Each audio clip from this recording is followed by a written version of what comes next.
पड़े रहो क्योंकि पैसा यहीं बनेगा। शेयर बाजार अभी और गिरेगा, जो भी रिटर्न्स आया है सब चला जाएगा, मार्केट क्रैश कर जाएगा, सालों तक रिटर्न नहीं आएगा। इस तरह के कुछ प्रश्न हमारे YouTube चैनल पड़े रहो पे आते रहते हैं और इस तरह के प्रश्नों का जवाब देने में मुझे बहुत ही मज़ा आता है क्योंकि इंटरेस्टिंग क्वेरीज है ना। तो आज जानेंगे कि अगर इस तरह का कोई प्रश्न आता है तो हमारा जवाब क्या होना चाहिए, क्योंकि हमारे इन्वेस्टमेंट से रिलेटेड प्रश्न है ना, तो हमें इसका जवाब तो आना चाहिए। उसके बाद ऑफकोर्स मार्केट्स देखते हैं, इंडियन मार्केट में क्या चल रहा है, वर्ल्ड मार्केट में क्या चल रहा है, और आपके बहुत सारे इंटरेस्टिंग क्वेरीज हैं। तो सबसे पहला है कि इंडिया विक्स VIX इसका मतलब क्या होता है, इसको मैं एक्सप्लेन करूँगा। उसके बाद वाइल प्राइसेस ऊपर जा रहे हैं तो कौन से सेक्टर्स को इसका फ़ायदा हो सकता है, किन सेक्टर्स को इसका नुकसान हो सकता है, क्या एज ए इन्वेस्टर हमें इसका फ़ायदा उठाना चाहिए, इस तरह के प्रश्न हैं।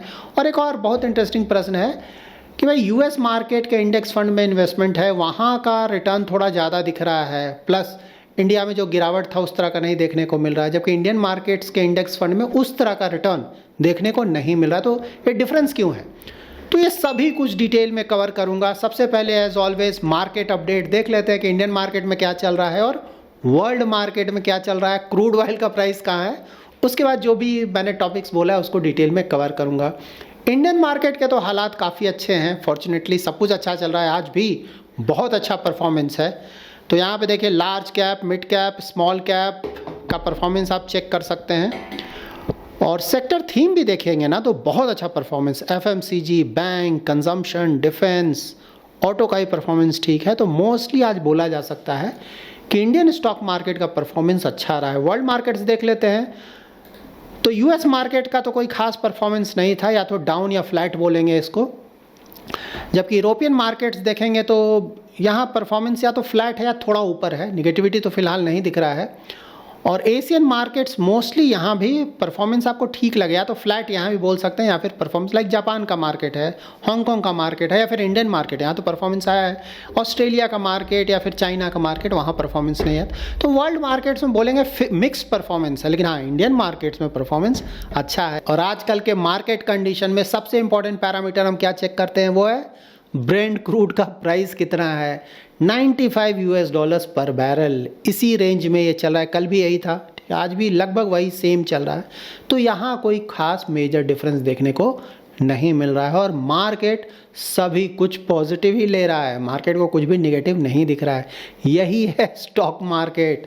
अगर कुछ नेगेटिव जोन में गया तो पॉजिटिव न्यूज़ भी आप कितना दे दो कोई फ़र्क नहीं पड़ेगा, वो गिरता रहेगा। आप परेशान हो जाओगे कि भाई इतना ज़्यादा पॉजिटिव न्यूज़ आ रहा है फिर भी गिर रहा है, लेकिन जब वही वो पॉजिटिव टेरिटरी में चला जाएगा तो कितना भी उसको नेगेटिव न्यूज़ आप देते रहो कोई फ़र्क नहीं पड़ता है, वो ऊपर जा रहता है। अभी वही देखने को मिल रहा है, लगातार ऊपर जा रहा है। ऑफकोर्स जितना ऊपर जाए अच्छा ही है। तो यहाँ पे देखिए चल क्या रहा है फिलहाल, सेकेंड राउंड टॉक्स अभी भी कन्फ्यूजन बना हुआ है। कल भी हम लोगों ने डिस्कस किया था कि डोनाल्ड ट्रंप तो डेस्परेट है भाई, कि कुछ हो जाए तो इससे मेरा पीछा छूटे, इस झंझट से बुरी तरह से फंस गए यहाँ पे वो तो तैयार हैं, ठीक है। तो US का डेलीगेशन तो तैयार है, लेकिन ईरान यहाँ पे थोड़ा डिले कर रहा है। वो बोल रहा है जब तक ये जो ब्लॉकेट तुम लोगों ने लगाया हुआ है, US ने लगाया हुआ, उसे हटाओगे नहीं तब तक हम सेकंड राउंड के लिए नहीं आएंगे। मतलब पाकिस्तान इस्लामाबाद में होने वाला है सेकंड राउंड। तो ईरान की तरफ से थोड़ा इफ्स एंड बट्स चल रहा है, बट हाँ देखिए ईरान का भी स्थिति ऐसा है कि वो भी डिले नहीं करना चाहेगा। डोनाल्ड ट्रंप का कोई भरोसा नहीं है ना, फिर अब मान लीजिए ईरान यहाँ पे टॉक्स के लिए नहीं आता है तो US के पास एक्सक्यूज़ होगा कि भाई हम तो गए थे, ईरान नहीं आया तो अब हम फिर से अटैक करेंगे। You never know. और आज ही तो डेडलाइन ख़त्म होने वाला है, ट्यूसडे, ठीक है। तो आज तो कुछ ना कुछ बात करना पड़ेगा इन लोगों को। तो ये बात बिल्कुल सही कि US डेस्परेट है, US की जगह डोनाल्ड ट्रंप बोले तो कहीं ज़्यादा सही होगा कि भाई किसी तरह से इस मामले से मुक्ति मिले। लेकिन ईरान भी एंड ऑफ द डे उसको भी तो कुछ ना कुछ पॉजिटिव यहाँ से लेकर जाना है ना, US को बहाना नहीं देना चाहेगा कि भाई इस बहाने फिर से और अटैक करना शुरू कर दे। सो लेट्स सी, मोस्टली ऐसा लगता है कि सेकेंड राउंड का टॉक्स होना चाहिए, लगता है होगा नहीं होगा, क्लैरिटी हमें जल्दी ही मिल जाएगा। सो देखते हैं, अगर हो जाए तो अच्छा है मार्केट के लिए, और नहीं होता है तो ये देखना इंटरेस्टिंग होगा कि क्या फिर से डोनाल्ड ट्रंप ईरान पे अटैक शुरू करते हैं कि ना।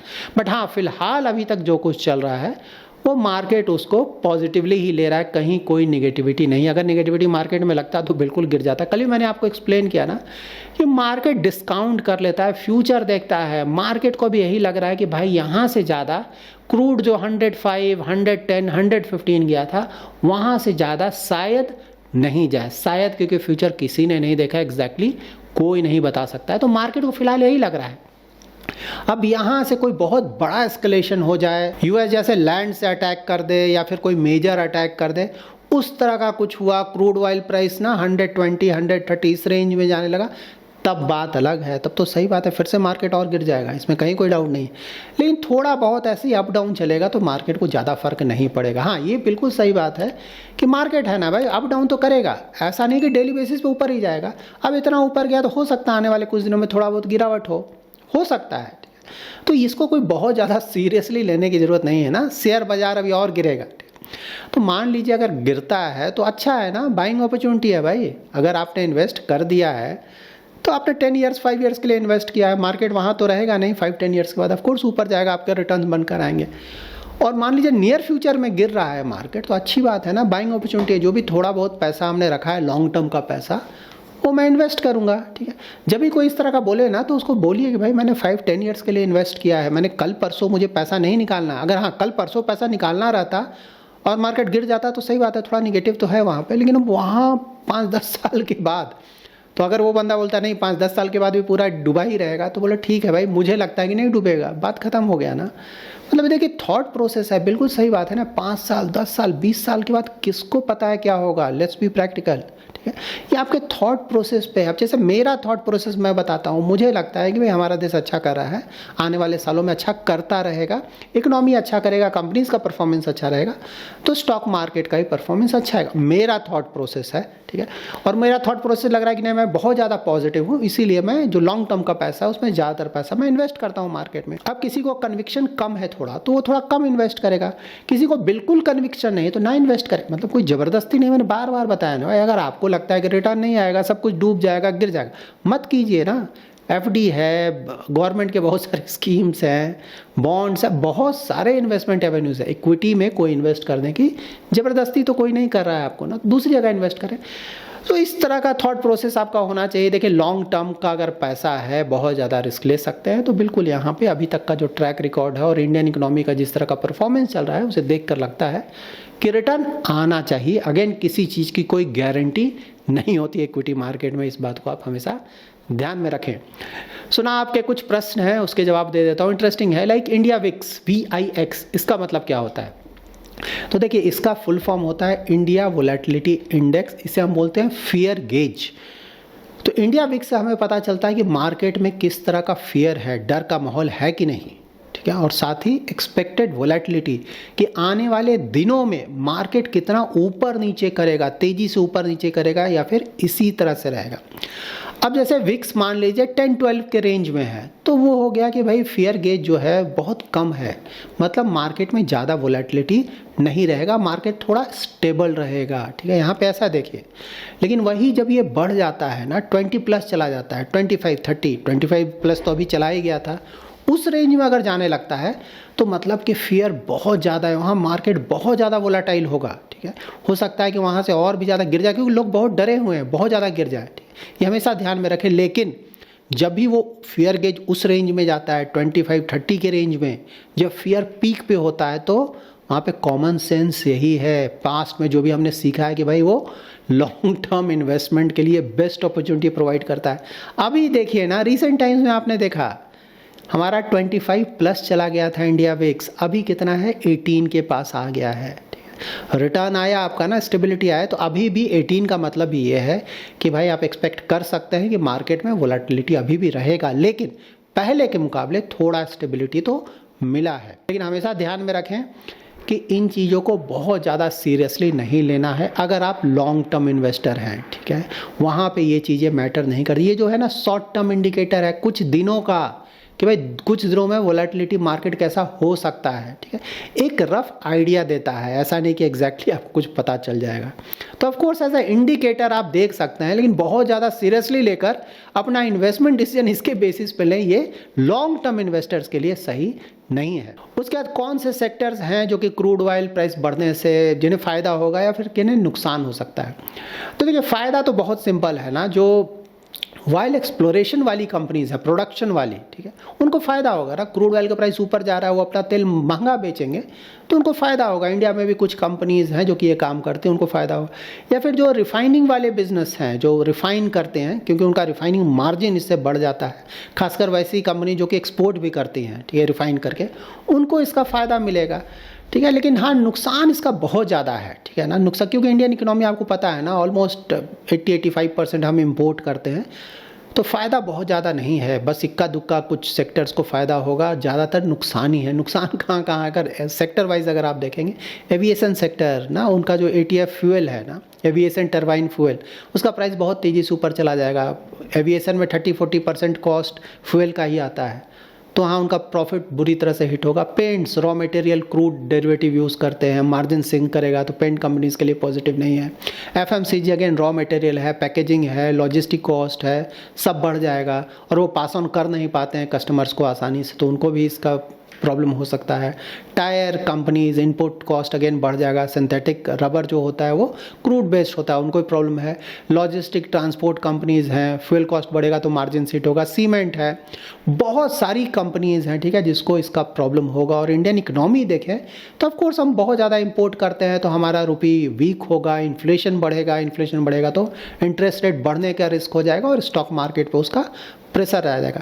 तो मोस्टली इसका नेगेटिव असर ही पड़ता है, खासकर इंडिया जैसे इकोनॉमीज के लिए, जो कि ज़्यादातर इंपोर्ट करता है। जो ऑफकोर्स एक्सपोर्ट कर रहा है उसके लिए तो कुछ हद तक पॉजिटिव भी होगा, लेकिन हमारे लिए तो बहुत बड़ा नेगेटिव है। इसको हमेशा ध्यान में रखें। इन्वेस्टमेंट यहाँ पे सिर्फ आप ये दिमाग लगा सकते हैं ना कि अगर ये जो सेक्टर्स मैंने बोला जहाँ प्रॉब्लम हो सकता है, वहाँ पर अगर कोई कंपनी आपको लॉन्ग टर्म के लिए पसंद आ जाए कि नहीं भाई वैल्यूएशन अट्रैक्टिव हुआ है, क्योंकि ये तो शॉर्ट टर्म का हिकअप्स है ना, ये कुछ महीनों में सब ठीक हो गए, फिर मार्केट तो अभी नॉर्मली चल रहा है, लेकिन फिर भी मतलब ये चीज़ें, वॉर का जो प्रॉब्लम है शायद सेटल डाउन हो जाए और थोड़ा और क्रूड ऑयल का प्राइस थोड़ा नीचे आने लगे, ठीक है, तो वहाँ पे ये जो भी सेक्टर्स मैंने बोला ना, अगर वहाँ पे कोई कंपनी पसंद आपको आ रहा है जो कि काफ़ी अच्छी क्वालिटी की कंपनी है, फ्यूचर भी लग रहा है कि अच्छा होगा, लेकिन इस प्रॉब्लम के कारण प्राइस काफ़ी गिर गया है, तो वहाँ पे कंसिडर किया जा सकता है उसको। लेकिन अगेन वैल्यूएशन देख लें, फंडामेंटल देख लें, उसके बिना बिल्कुल भी ये सिर्फ इसलिए इन्वेस्टमेंट नहीं कर देंगे कि प्राइस नीचे चला गया है। हो सकता है कंपनी में कुछ प्रॉब्लम हो, प्राइस नीचे हमेशा नीचे ही रहेगा, तो ये बिल्कुल ध्यान रखें। लेकिन हाँ, यहाँ पे ये देखा जा सकता है कि अपॉर्चुनिटी प्रोवाइड करता है। अगर कोई अच्छी क्वालिटी की कंपनी है, सिर्फ इस इशू के कारण उसका प्राइस ज़्यादा गिर गया है, तो उसको कंसिडर किया जा सकता है। अब है कि भाई यूएस मार्केट में ज़्यादा रिटर्न आ रहा है इंडियन, तो बात सही है ना। यूएस मार्केट तो लगातार कोविड के बाद से ही देखे, सिर्फ 1 साल वहाँ प्रॉब्लम हुआ था बीच में, उसके बाद से तो लगातार यूएस मार्केट परफॉर्मेंस दे रहा है। इनफैक्ट बेस्ट परफॉर्मिंग मार्केट है यूएस। कोविड के बाद से यूएस और इंडिया ये दोनों बेस्ट परफॉर्मिंग मार्केट था ना पूरे वर्ल्ड में, लेकिन इंडियन मार्केट से इधर 1.5 साल से तो कुछ हुआ नहीं। लेकिन यूएस मार्केट्स में सिर्फ 1 साल पहले प्रॉब्लम आया था, लेकिन इधर रिसेंट टाइम्स में यूएस मार्केट में प्रॉब्लम आया नहीं, बहुत अच्छा परफॉर्मेंस। हाँ, इधर वॉर के कारण कुछ वहाँ पे मार्केट गिरा था, नो डाउट, क्योंकि मेरा भी इन्वेस्टमेंट है, मैं भी ट्रैक करता हूँ अच्छी तरह से, लेकिन वो सब कुछ रिकवर कर गया यूएस मार्केट तो बहुत अच्छा दे रहा है। तो प्रॉब्लम ये है कि जो ये 1.5 साल जो इंडियन मार्केट का परफॉर्मेंस नहीं आया, यूएस मार्केट वहाँ भी परफॉर्मेंस आया, क्योंकि मोस्टली AI बेस्ड वहाँ परफॉर्मेंस आ रहा है, AI कंपनीज का ज़्यादातर, तो इसीलिए डिफरेंस आपको देखने को मिल रहा है। यूएस मार्केट में परफॉर्मेंस ज़्यादा अच्छा है, बिल्कुल सही बात है, और इंडियन मार्केट्स में रिलेटिवली परफॉर्मेंस कम है। लेकिन अगेन इंडियन मार्केट सही बात है परफॉर्मेंस नहीं है, लेकिन इसका भी समय आएगा, जैसे जैसे चीज़ें थोड़ा इंप्रूव करेंगी, यहाँ पे रिटर्न्स ऊपर आएगा, तो मोस्टली एवरेज आउट कर जाएगा। रिटर्न्स एक जैसा ही आता है लॉन्ग टर्म में देखें ना, तो US market Indian market returns लगभग, थोड़ा बहुत डिफरेंस होगा ऑफकोर्स, लेकिन लगभग एक जैसा ही होगा, ऐसा नहीं कि कोई बहुत ज़्यादा डिफरेंस है। और फ्यूचर देखें तो इंडियन मार्केट का प्रोस्पेक्ट कहीं ज़्यादा अच्छा है ना, हम अभी भी डेवलपिंग कंट्री, यूएस डेवलप्ड है, उसका तो अब डाउनहिल स्टार्ट हुआ है ना। यूएस अब आने वाले 10-15 साल में अभी के मुकाबले नीचे जा चुका होगा, जबकि इंडिया 10-15 साल में काफ़ी अभी के मुकाबले ऊपर जा चुका होगा। वैसे देखें तो इंडियन मार्केट का फ्यूचर प्रोस्पेक्ट कहीं ज़्यादा अच्छा लगता है, लेकिन हाँ, अगर पास्ट देखें तो यूएस मार्केट का परफॉर्मेंस रिसेंट टाइम्स में अच्छा आया है as compare to Indian market, इसीलिए आपको रिटर्न में डिफरेंस देखने को मिल रहा है। So that's it in this video. अगर आपको ये वीडियो पसंद आया है तो जरूर लाइक एंड शेयर करें। पहली बार हमारे यूट्यूब चैनल पर आ रहे हैं तो चैनल को जरूर सब्सक्राइब करें, हाइप जरूर करें। Thanks lot for watching.